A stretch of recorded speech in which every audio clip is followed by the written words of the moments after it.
Before the death of former President Noy Aquino, Kris Aquino revealed her Kuya Noy had forgiven her.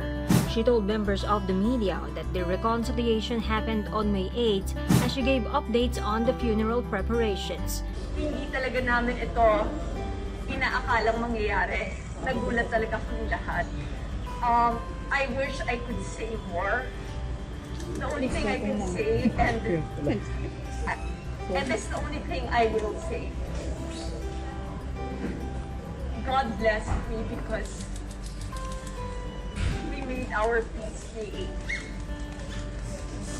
But that is private. It was in July 2018 that Kris revealed in an Instagram post when eldest son Josh was hospitalized that she and her older brother had not been in good terms. In the same post, the TV host admitted it was her fault without mentioning the cause of their rift. I would like to keep that for myself. But I am so grateful na binigay yun sa akin. At nagpapasalamat ako na napatawad ako at minahal ako. And to the end, ang tinuring niya sa akin ay ako yung kanyang gusto. Kris shared the promise she made to her kuya.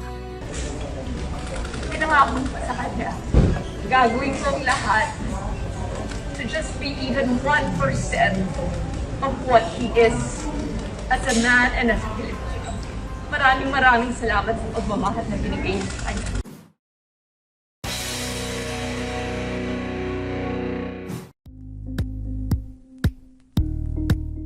Thank you for watching Politico TV. Please like and subscribe to our channel for more videos.